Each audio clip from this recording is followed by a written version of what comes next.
వివాదం రోజు రోజుకు ముదురుతుందని ఒక చర్చ బలంగా వినిపిస్తుంది. రైట్, ఒకసారి మనం డిస్కస్ చేసే ప్రయత్నం చేద్దాం. మరి కామారెడ్డి కాంగ్రెస్లో గొడవకు కారణం ఏంటి? గడ్డం చంద్రశేఖర్ రెడ్డి మధ్య, షబీర్ అలీ మధ్య ఎందుకు ఈ వివాదం మరింతగా ముదురుతుంది? సో రైట్ నౌ డిస్కస్ చేసే ప్రయత్నం చేద్దాం. ప్రస్తుతం మనతో పాటు TPCC general secretary, Kamareddy Congress party నేత గడ్డం చంద్రశేఖర్ రెడ్డి గారు జాయిన్ అవుతా ఉన్నారు. సో వారితో కూడా మనం డిస్కస్ చేసే ప్రయత్నం చేద్దాం. రైట్, గడ్డం చంద్రశేఖర్ రెడ్డి గారు నమస్తే అండి. నమస్తే అండి. సో ఏంటి, కామారెడ్డి ఇవాళ సెంటర్ ఆఫ్ ద అట్రాక్షన్గా ఒక హాట్ టాపిక్గా తెలంగాణ మొత్తం వినిపిస్తుంది. సో షబీర్ అలీకి గడ్డం చంద్రశేఖర్ రెడ్డికి ఎక్కడ వివాదం మొదలైంది?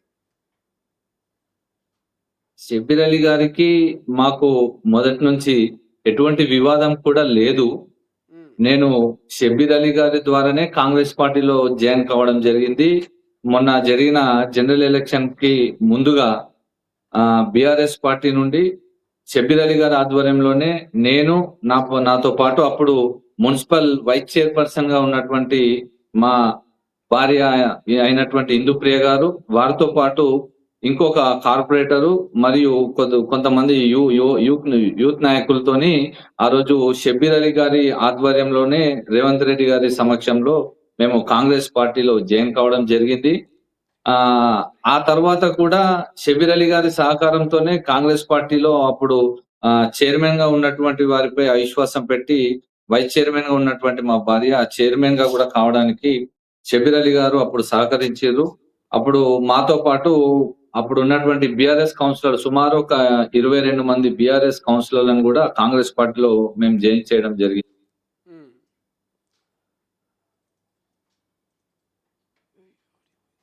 కాంగ్రెస్ పార్టీ ఆఫీస్ ఏదైతే ఉందో 40 సంవత్సరాల నుండి కూడా షబ్బీర్ అలీ గారి నివాసంలోనే ఉండే పరిస్థితి ఉండే.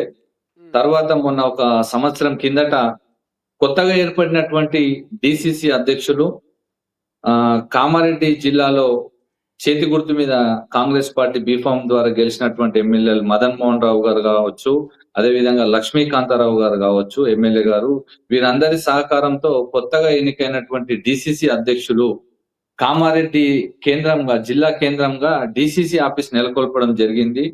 మ్మ్. తద్వారా పార్టీ కార్యక్రమాలు ఏవైనా ఏఐసిసి డెలిగేట్స్ కావచ్చు, పిసిసి డెలిగేట్స్ కావచ్చు, ఈ పార్టీ కార్యక్రమాలు డిసిసి ఆఫీస్ కేంద్రంగా ప్రారంభించడం జరిగింది. ఈ ఈ క్రమంలోనే నాకు సంవత్సరం కిందట మనము ఎలక్షన్ కన్నా బిఫోర్ జాయిన్ అయ్యి ఎలక్షన్ లో చురుగ్గా పనిచేసినందుకు గాను ఇక్కడ అప్పుడు చేసిన మన వర్క్ కి నా మీద చాలా సార్లు పోలీస్ దాడులు కూడా జరిగినాయి. మా ఇంటిలో అర్ధరాత్రి పొద్దున 4 గంటల వరకు కూడా పోలీస్ దాడులు జరిగినాయి. మ్మ్. అయితే ఎలక్షన్ చంద్రశేఖర్ రెడ్డి సమయంలో గారు ప్రధానంగా చెప్పండి. చంద్రశేఖర్ రెడ్డి షబీర్ అలీ శిష్యుడు అనేటువంటి ఒక చర్చ కూడా జరుగుతుంది. నిజమా ఇది, లేకపోతే ఉత్తదేనా? 100% షబ్బీర్ అలీ గారి ఆధ్వర్యంలోనే, షబ్బీర్ అలీ గారి ద్వారానే నేను కాంగ్రెస్ పార్టీలో జాయిన్ అయినా. అలా ఎటువంటి సందేహం లేదు. ఓకే. ఆ రోజు షబ్బీర్ అలీ గారి చొరవ వల్లనే జాయిన్ అయినా. దాంట్లో ఎటువంటి సందేహం లేదు. నేను కూడా దాన్ని కాదు అని చెప్తలేను. రైట్, ఇప్పుడు దాంతో పాటు ఆయన ఆడియో ఏదైతే షబీర్ అలీ గారి ఆడియో వస్తే ఆ ఆడియోలో డబ్బులు సమ్ వర్డ్ వాడారు, ఆ ఆడియోలో డబ్బులు పెట్టి పదవులు కొన్నారని కూడా కామెంట్ చేశారు. సో దీని మీద మీ కామెంట్ ఏంటి? కాంగ్రెస్ పార్టీలో అటువంటి సంస్కృతి ఎప్పుడు కూడా లేదు. మ్మ్. షబ్బీర్ అలీ గారు ఆ వ్యాఖ్యలు ఆ సమయంలో అన్నారని నేను కూడా ఆడియో ద్వారా విన్నాను. ఇప్పుడు ఉన్నటువంటి పిసిసి అధ్యక్షులు మహేష్ కుమార్ గౌడ్ గారు మరియు మన గౌరవ ముఖ్యమంత్రి రేవంత్ రెడ్డి గారు కూడా ఇద్దరు కూడా నడి వయస్కులే ఉన్నారు. వీళ్ళిద్దరు కూడా కాంగ్రెస్ పార్టీని, ప్రభుత్వంని మంచి భవిష్యత్తు తరాలకు మంచి మెసేజ్ అందించే విధంగా ముందుకు తీసుకెళ్తున్నారు. మ్మ్. అటువంటిది మాత్రం మన కాంగ్రెస్ పార్టీలో ఎటువంటి సంస్కృతి లేదు. షబ్బీర్ అలీ గారు కూడా ఆడియో మీద ఒక వివరణ ఇచ్చారు. అది ఫేక్ ఆడియో అని చెప్పేసి అది మీరు క్రమశిక్షణ నమ్ముతున్నారా గడ్డం చంద్రశేఖర్ రెడ్డి షబీర్ అలీ శిష్యుడిగా ఆ ఆడియో ఫేక్ ఆడియో అంటే మీరు నమ్ముతున్నారా?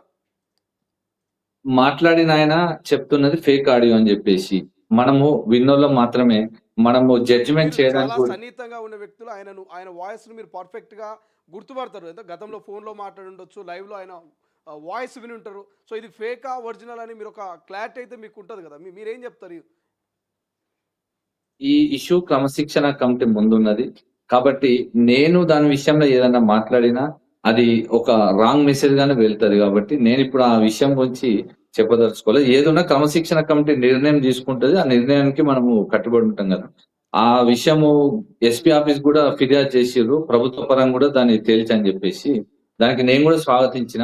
చాలా మంచిదే. ప్రభుత్వ పరంగా అది వాయిస్ నిజమా? అబద్ధమా? అని తేలితే దానికి పార్టీ ఎటువంటి చర్యలు తీసుకుంటుందో లేదా అబద్ధమని తేలినా పార్టీ ఏ విధంగా ముందుకు వెళ్తుందో మేము గూడా వేచి చూస్తాం.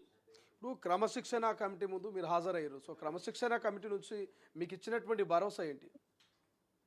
క్రమశిక్షణ కమిటీ ముందు నేను హాజరైనప్పుడు వాళ్ళకు నేను విన్నవించినటువంటి విషయం ఏముందంటే, నాకు ఏదైతే షోకాస్ నోటీస్‌లో వాళ్ళు ప్రధానంగా చెప్పినటువంటి 3 అంశాలకు పూర్తిగా నేను వ్రాతపూర్వకంగా, రిటర్న్‌గా మరియు ఓరల్‌గా గూడా వాళ్ళకు వివరించాను. హ్మ్. అక్కడ జరుగుతున్నటువంటి పరిస్థితులు, నా మీద వచ్చినటువంటి అభియోగాలకు రిటర్న్ గూడా వాళ్ళకి వివరణ ఇచ్చారు.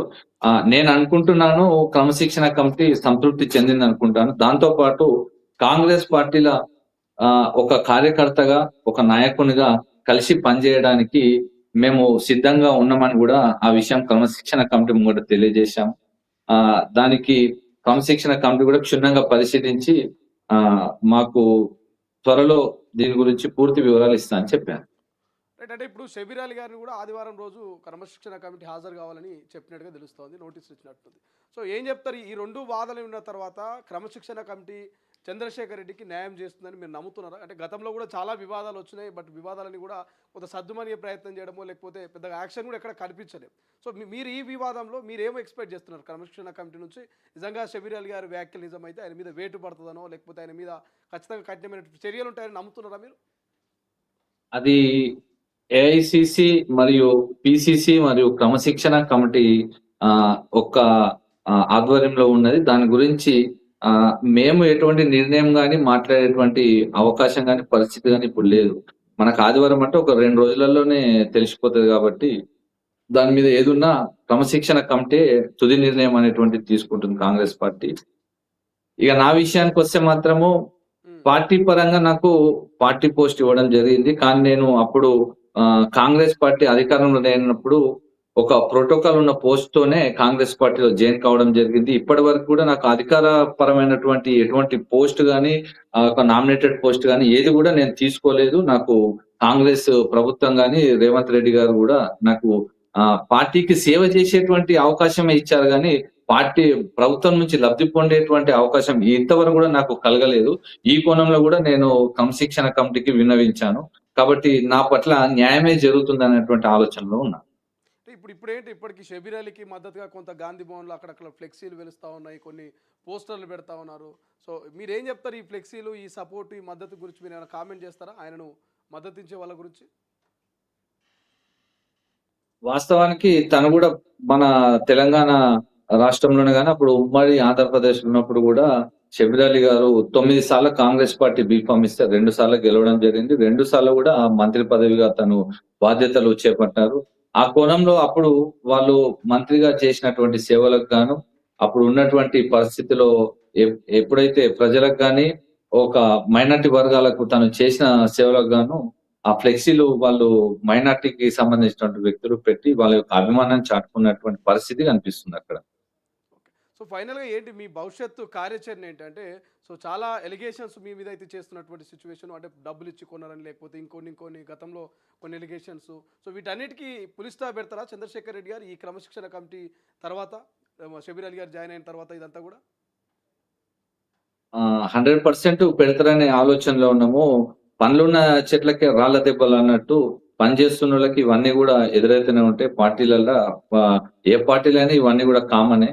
మనం జూస్తే ఇప్పుడు బీఆర్ఎస్ పార్టీ అధినేత కేసీఆర్ గారు బిడ్డని పార్టీ నుంచి పంపించే పరిస్థితి ఏర్పడ్డది. అటువంటిది ఎప్పుడు ఏమీ ఉండదు. ఈ ఆహ్, రాజకీయంలో ఏది గూడా శాశ్వత మిత్రులు గాని, శాశ్వత శత్రువులు గాని ఉండరు. మనకిప్పుడున్న పరిస్థితి ప్రకారం అయితే క్రమశిక్షణ కమిటీ ద్వారా మాకు న్యాయమే జరుగుతుందని భావిస్తున్నాము.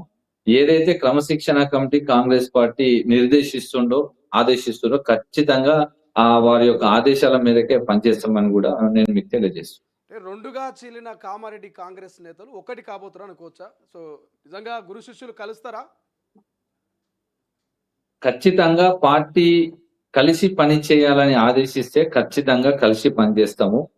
కానీ పార్టీ ఏ ఒక్కరి కింద పని చేయాలని మాత్రం నిర్ణయం తీసుకోదు. కలిసి పని చేయాలని నిర్ణయం తీసుకున్నప్పుడు ఖచ్చితంగా కలిసి పనిచేస్తాం. రైట్, థ్యాంక్ యూ అండి, thanks for joining Chandrashekar Reddy గారు. సో ఇది మొత్తం మీద కామారెడ్డిలో జరుగుతున్నటువంటి ఏదైతే వర్గ పోరు అనుకోవచ్చు.